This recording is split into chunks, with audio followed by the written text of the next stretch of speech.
Assalamualaikum warahmatullahi wabarakatuh.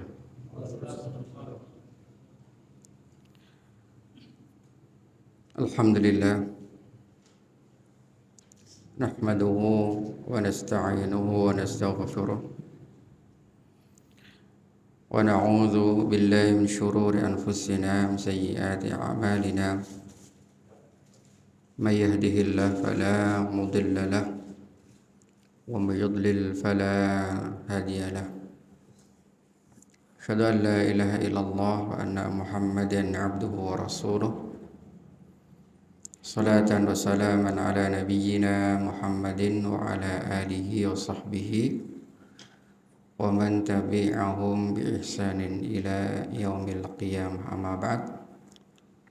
Fa inna khairal kalami kalamullah wa khairal hadi hadi Muhammadin sallallahu alaihi wasallam wa syarrul umuri muhdatsatuha wa kullu muhdatsatin fid dini bid'ah wa kullu bid'atin dhalalah wa kullu dhalalatin finnar. Jamaah maghrib yang berbahagia rahimani wa rahimakumullah, kita awali dengan memanjatkan rasa syukur kita kepada Allah Subhanahu wa taala yang malam hari ini masih berkenan memberikan kita kesempatan nikmat iman dan Islam sehingga kita bisa kembali bersama-sama tawasabil haqqi wa tawasabis sabr. Mudah-mudahan menjadi kesempatan Allah menunjukkan yang hak itu hak dan memberikan kita kesabaran untuk menjalankannya, sekaligus Allah tunjukkan yang batil-batil dan memberikan kita kesabaran untuk meninggalkannya. Salawat dan salam semoga tetap senantiasa tercurahkan untuk uswah hasanah kita, suri teladan kita, panutan kita baginda Rasulullah SAW bersama keluarga beliau, sahabat beliau, tabi'in wa tabi'it tabi'in, dan mudah-mudahan kita semuanya diberikan keistiqomahan oleh Allah, konsisten dalam kita menjalankan ketaatan kita kepada Allah, di antaranya adalah talabul ilmi. Saya ingatkan kembali sebelum kita lanjutkan materi kita niatkan kehadiran kita di majelis ilmu ini sebagai bentuk menjalankan satu kewajiban,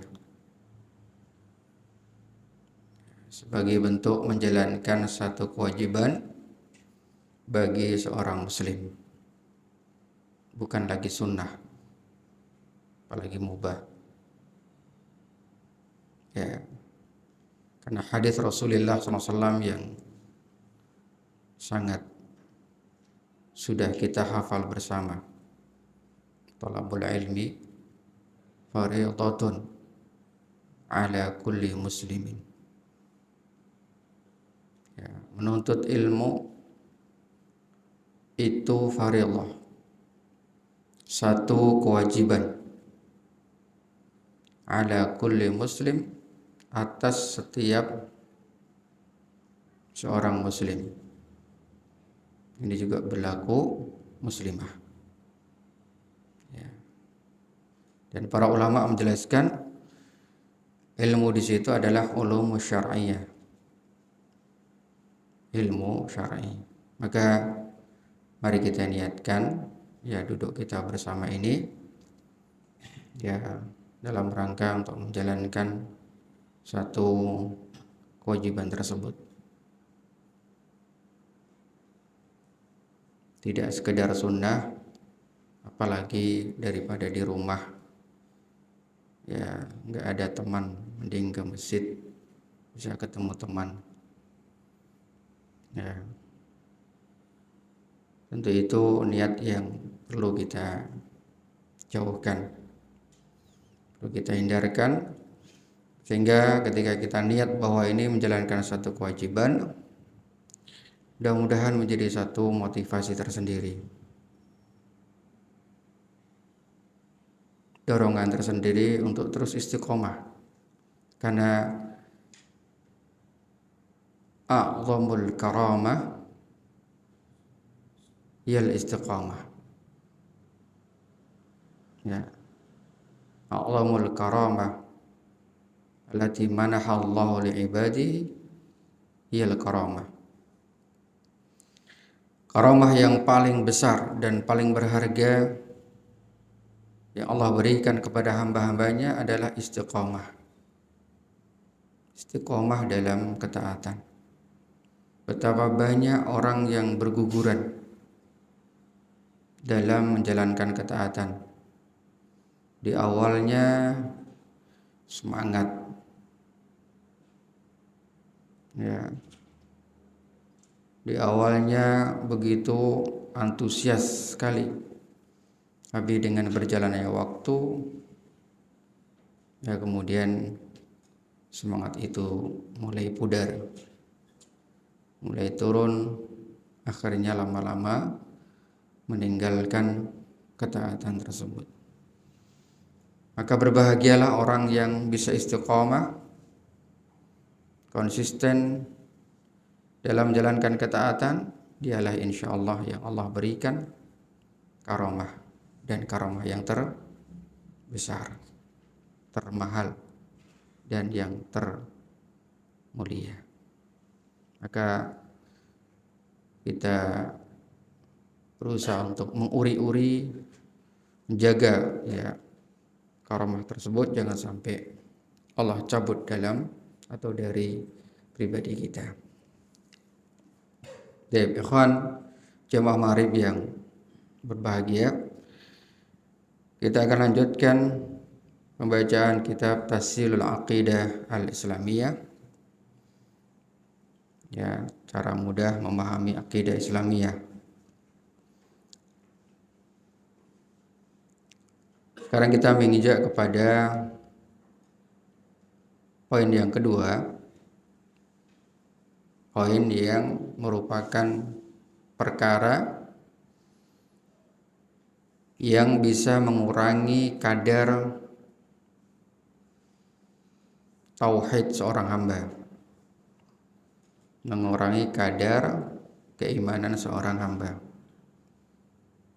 Ya, kemarin sudah kita bacakan poin yang pertama, yaitu wasilah-wasilah yang bisa menjerumuskan kepada kesyirikan besar.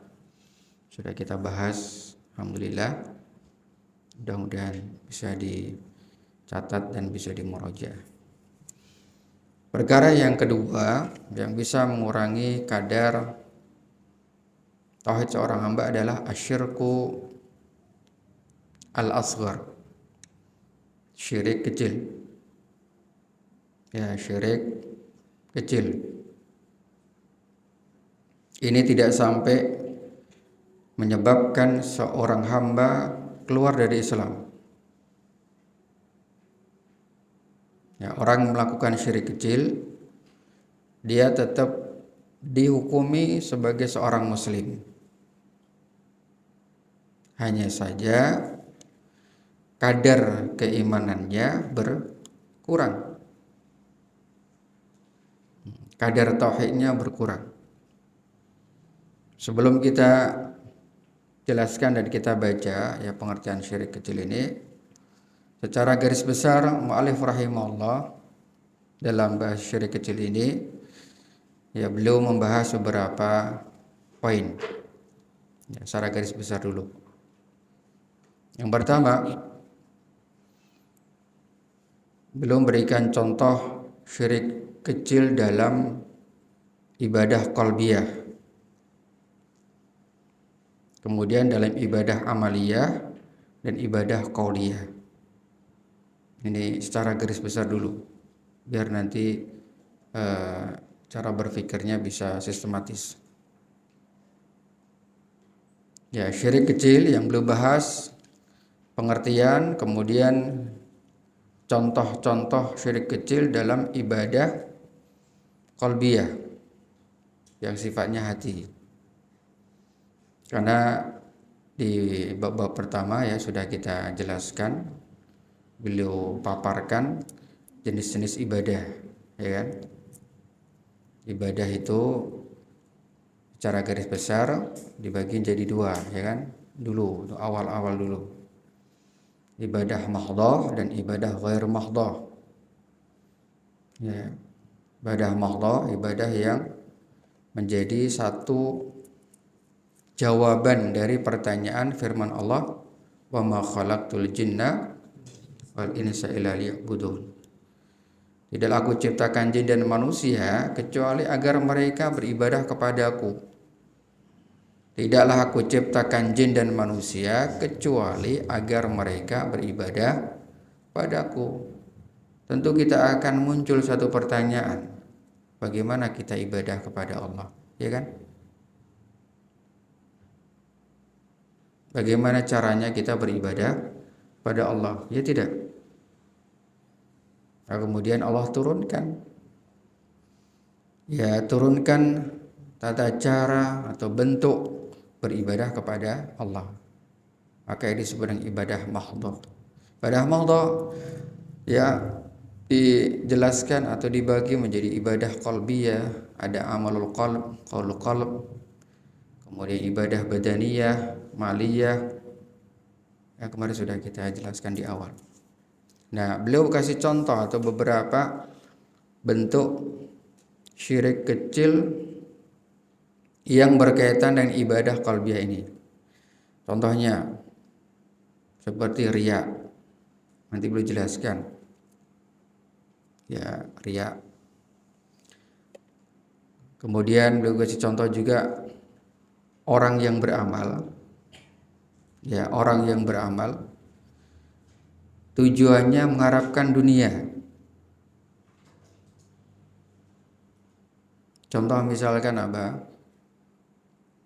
Ya, kalau pas musim-musim caleg kemarin mungkin banyak. Ya toh. Karena zahirnya kita nilainya seperti itu, hatinya tidak tahu. Karena ada yang kemudian habis nyalek, gagal, akhirnya diambil lagi. Ya kan jelas tujuannya apa? Duniawi. Ya sampai ada yang maaf nyumbang batako, nggak jadi, batakonya diambil. Karpet masjid, ya kan ini jelas niatnya apa? Duniawi kan? Ya kan? Masa orang itu ikhlas? Kalau ikhlas nggak mungkin diambil lagi. Ya tak? Nah, ini contoh di antara bentuk syirik kecil. Kata beliau. Nanti jelaskan hukum-hukumnya dan macam-macamnya. Orang beribadah niatnya duniawi. Puasa supaya diet. Mungkin karena kegemukan, ya puasalah biar badannya agak berkurang. Haji, umroh, niatnya untuk dagang.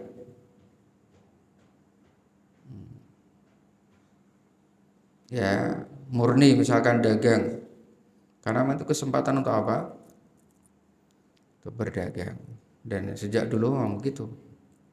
Orang-orang luar Arab yang datang ke Mekah, ya banyak mereka sambil berdagang. Yang luar dari Mekah, ya dari Yaman, dari Madinah, dari penjuru negeri, ya Mekah bawa dagangan, nanti pulang ya dapat untung. Ya, nanti dijelaskan hukumnya. Kemudian contoh yang lain misalkan menyandarkan hasil kepada sebab. Menyandarkan hasil pada sebab. Ya. Beliau juga nanti kasih penjelasan lebih rinci. Ya, mungkin rata-rata ini kita banyak yang terjerumus Ya, usaha, dagang kah, buka jasa kah, atau petani kah. Ya, misalkan gagal, ya tahu, dagang terus kemudian gagal. Mungkin ada satu image, satu pemikiran, wah ini gara-gara saya kurang ahli ini. Gara-gara saya tadi melakukan kesalahan misalnya. Ya, dan seterusnya akhirnya dia pikir bahwa hasil dari usahanya atau rezeki yang diharapkan itu dia sandarkan kepada apa? Ya, kepada kemampuan dirinya, kepawaian dirinya dalam dia berusaha. Tidak lagi i'timad 'ala Allah, tidak lagi menyandarkan kepada Allah, tapi dihantui oleh perasaan salah dalam dirinya. Ini banyak sekali seperti itu. Atau sebaliknya, ketika dia sukses, berhasil, ada perasaan apa? Oh, ini kan karena saya hebat, saya pintar dagang, kan karena masakan saya enak, jadi orang pada. Ada nggak perasaan seperti itu? Wallahi demi Allah banyak. Iya, ini salah satu dari i'timad al-asbab, menyandarkan hasilnya apa yang kita harapkan dengan sebab. Berdagang itu kan sebab, ya toh? Sehingga ketika kita tidak mengilmui itu semua, sangat rentan terjatuh tadi itu. Ini kan karena saya pintar, saya ahli, akhirnya saya sukses. Iya, maka nanti beliau jelaskan. Bahkan orang yang punya keyakinan seperti itu bisa sampai terjatuh ke dalam kesyirikan besar, bisa sampai keluar dari Islam, bisa. Ya, maka ya itulah syirik. Berkali-kali kita sampaikan, akhwamin namlatil sauda alal hajaril aswad fi dzulmatil lailah. Syirik itu memang samar, lebih samar dari semut hitam di atas batu hitam di malam gelap gulita. Gimana? Lebih samar dari itu gimana? Kalau semut, maksudnya rasa hitam aja lah. Semut putih di atas batu yang mungkin hijau abang, tapi di malam gelap gulita bisa kelihatan nggak?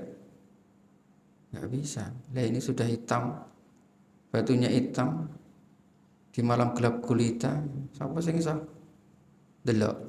Dan syirik itu lebih samar dari itu, luar biasa. Kalau enggak diilmui betul, kadang kita sudah ilmunya tahu, tapi kemudian ketika kita lemah iman, balik kita, namanya juga hati, qalb bolak-balik, akhirnya syirik muncul, riya muncul, sum'ah muncul, membanggakan keahliannya tadi, kepawainya muncul. Iya, betul itu penyakit semua itu. Iya. Kalau keahlian itu menjadi atau sebab itu kemudian yang memberikan banyak sedikitnya rezeki, gitu, maka nggak ada orang yang miskin, semuanya kan kaya. Tukang kuli bangunan yang masya Allah kerja keras pasti jadi orang kaya. Tani yang, tapi sebaliknya yang mungkin di kantor cuma apa tanda tangan dikit-dikit untuk gaji oke. Ya itu membuktikan bahwa semuanya memang dari Allah Subhanahu wa taala. Ya. Maka itu pentingnya ya kita terus belajar mengaji ya untuk bisa betul memahami antara syirik dengan tauhid. Contoh berikutnya kata beliau yang tadi syirik kecil dalam amalan qalbiyah ada tatayyur. Nanti beliau jelaskan tatayyur. Tatayyur itu apa? Meyakini satu peristiwa tertentu yang kemudian memberikan apa? Dampak tertentu. Tatayyur. Kalau konteksnya dulu, tatayyur kan dari kata tair, burung ya. Kalau orang dulu kalau mau pergi misalkan safar nanti dia lepas burung. Kalau terbangnya kanan, oh berani, oke ini lanjut, aman. Iya, karena memang apa? Safar orang dulu itu kan beda dengan sekarang. Paling kontaknya di Timur Tengah. Ya kalau sekarang ya insya Allah aman-aman aja. Kontaknya di Timur Tengah, di Jaziratul Arab, safar yang mungkin bisa berminggu-minggu ya tuh. Pakai onta, jalan kaki di tengah padang pasir, kanan kiri depan belakang padang pasir. Kan rentan sekali dengan apa? Hah? Apa itu? Yang suka malak tengah jalan? Begal, kelitih. Iya, itu rentan sekali, banyak dulu di masa sebelum Islam datang, jahiliyah, wah itu. Iya, makanya mereka terus pakai gitu untuk melihat gimana nanti proses perjalanan aman nggak kira-kira. Kanan, oh aman insya Allah, selamat tujuan. Kiri, jangan, tunda dulu. Ya, karena betul di tengah padang pasir sudah nggak ada kantor polisi. Mau minta tolong siapa? Ya kan? Dirampok, apalagi perampok udah. Mereka ganas-ganas, mereka tiga jahiliyah itu.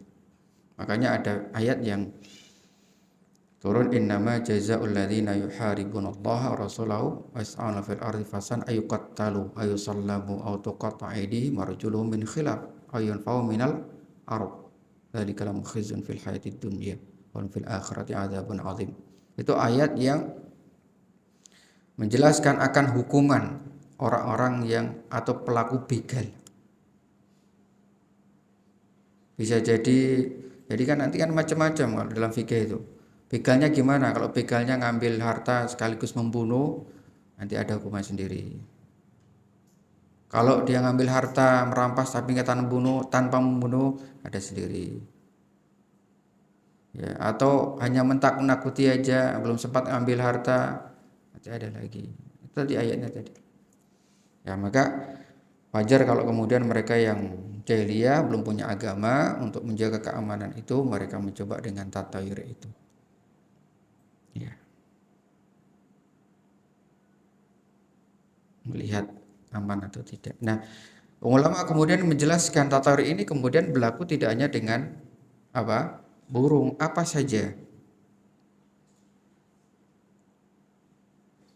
Apa saja yang kemudian diyakini memiliki pengaruh. Ya, memiliki pengaruh atau peristiwa-peristiwa yang kemudian diyakini memiliki satu dampak buruk yang akan terjadi. Itu juga sama tatayur, ya. Nah, ini nanti juga beliau akan jelaskan lebih lanjut. Ini termasuk di antara syirik kecil. Kalau wong ketiban cecak sih ada keyakinan seperti itu kan? Masih ya. Itu juga termasuk tatayur meskipun bukan burung. Ya. Cecak. Ya, sama. Siapa lagi misalkan? gagak neng di rumah, wah berarti nggak ada syarat mati. Apa mas? Apa? Bintit itu apa? Oh gitu. Oh gitu. Masih pak sekarang pak?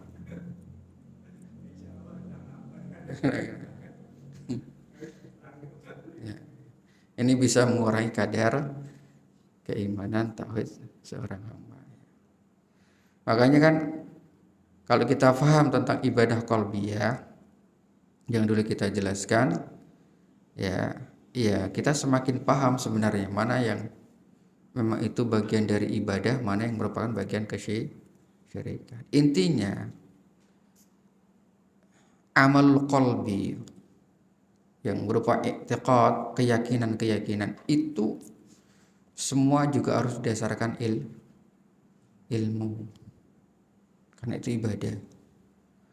Kalau tidak didasarkan ilmu, hanya ngerawang-ngerawang saja, gitu.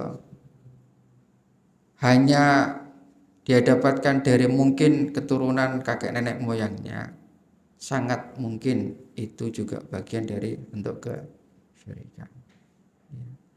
Karena itu ibadah, maka harus didasarkan dengan dalil Quran maupun Sunnah Rasulullah SAW. Apa saja, keyakinan apa saja, ya, yang itu merupakan keyakinan hati, itu ibadah, harus didasarkan dalil.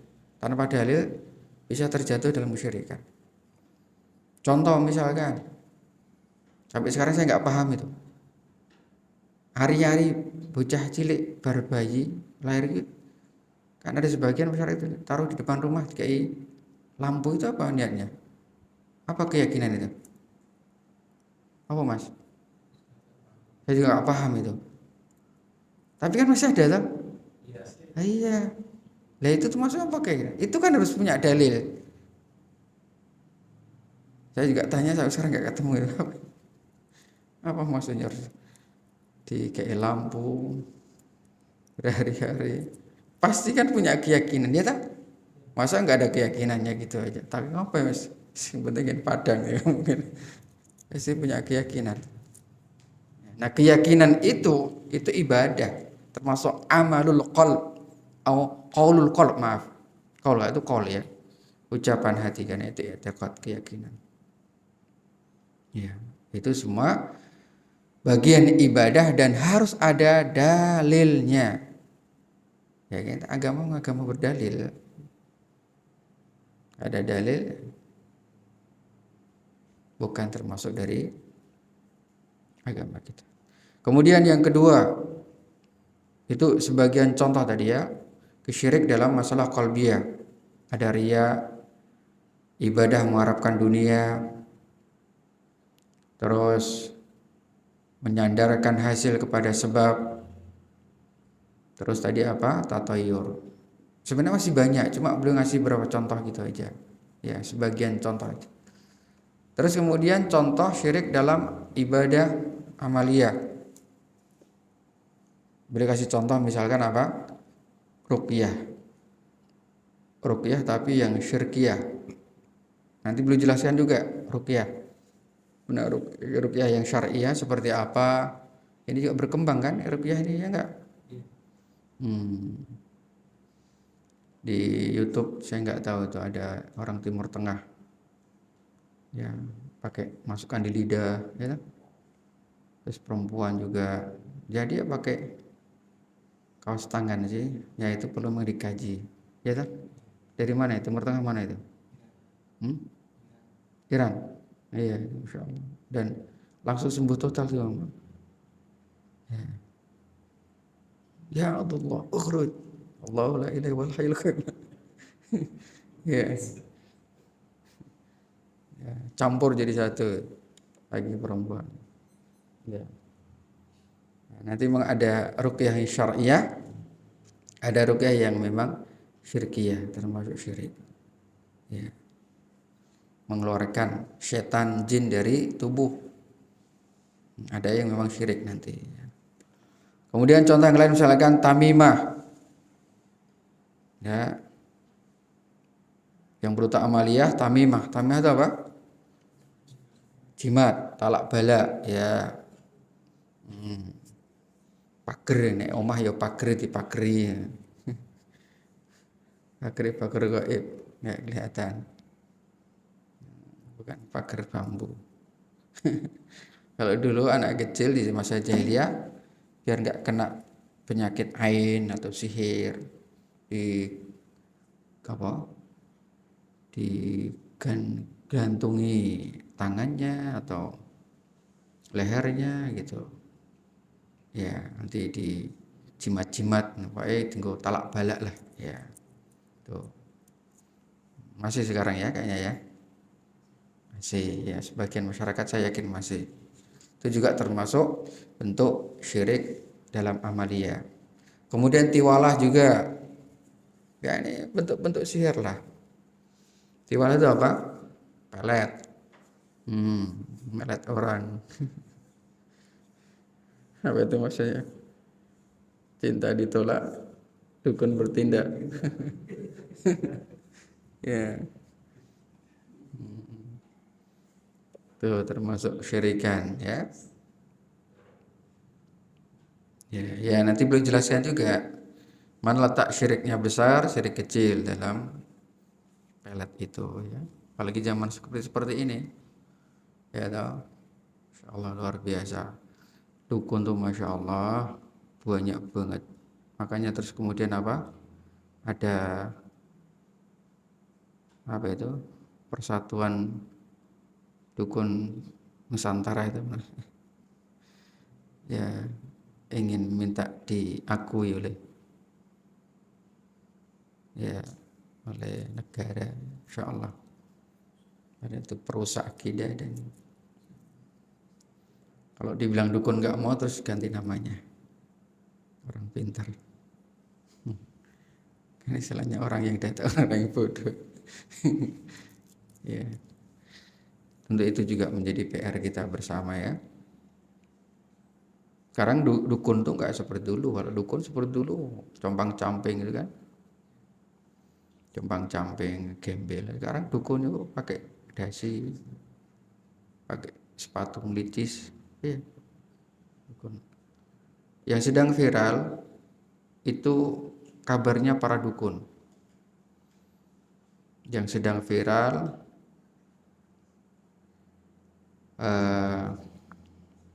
satu kelompok yang berpakaian ustadz dan kiai, perempuannya cadaran, ngerti nggak tuh? Terus di situ diajarkan, kiainya bilang, di sini boleh apa aja, mau tukaran sama pasangan boleh, yang penting suka sama suka, ya, tanpa harus akad, apa aja boleh, bahkan sampai mau melakukan di depan yang sini bersama-sama juga nggak apa-apa, pokoknya bebas.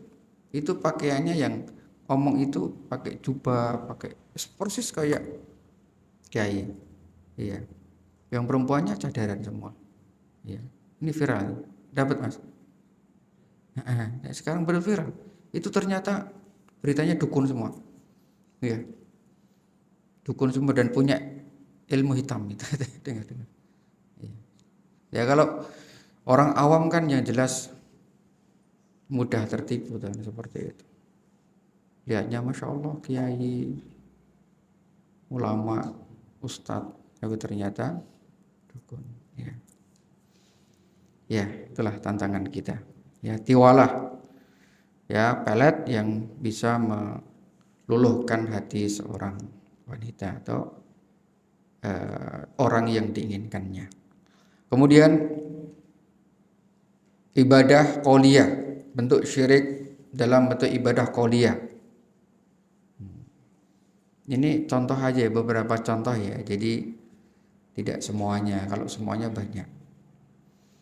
Kata beliau seperti orang yang bersumpah dengan selain nama Allah. Ini syirik kecil. Bentuk qauliyahnya. Ya. Maka termasuk syirik juga sebagian orang yang kemudian bersumpah dengan siapa? Dan itu banyak. Rasulullah SAW. Nanti beliau jelaskan dalil-dalilnya Quran maupun Sunnah bahwa kita tidak boleh bersumpah kecuali hanya atas nama Allah atau sifat Allah. Selain itu nggak boleh. Mau malaikat, mau nabi, nggak boleh. Termasuk kesyirikan kecil yang akan mengurangi kadar tauhid seorang hamba. Itu ya. Nanti beliau jelaskan lebih lanjut. Contoh yang kedua, syirik berupa ucapan. Ini insya Allah juga sudah sering kita dengar. Menggandengkan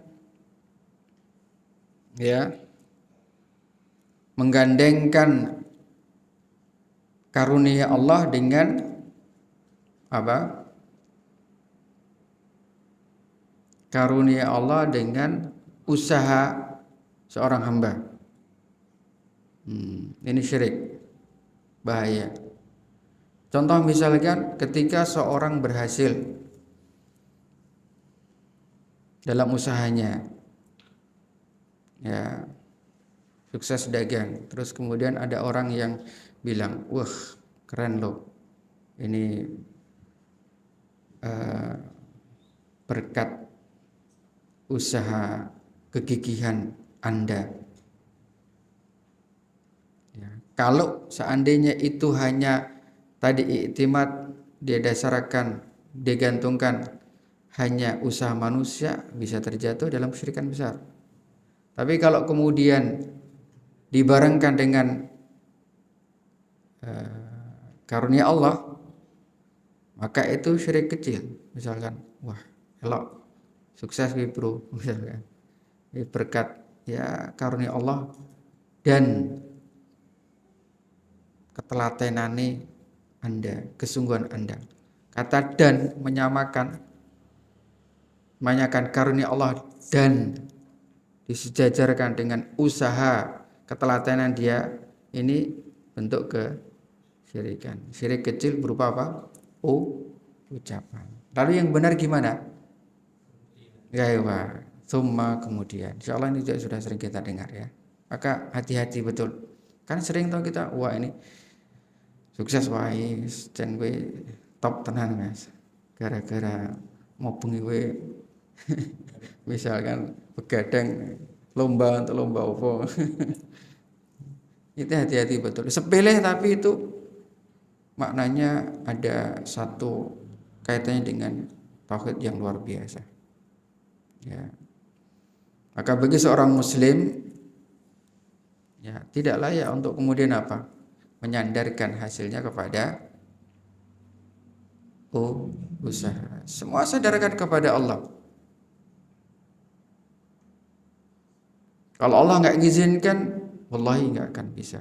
Makanya prinsip seorang muslim ya meyakini semua usaha, semua sebab yang dia lakukan itu tidak ada manfaatnya. Ya, dia petani, dia pengusaha, dia pedagang, dia pegawai, ya, dia nelayan, itu nggak ada manfaatnya, nggak bisa menghasilkan uang. Ya, lanjutnya gimana? Kecuali atas izin Allah Subhanahu wa ta'ala. Itu yang kita yakini. Antum pinternya sepinter apapun dagang, modalnya banyak, wallahi demi Allah itu nggak ada manfaatnya.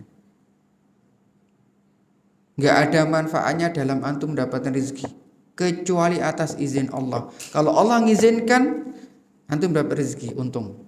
Ya tergantung Allah, terserah Allah. Kalau Allah mengendaki banyak, antum kasih banyak.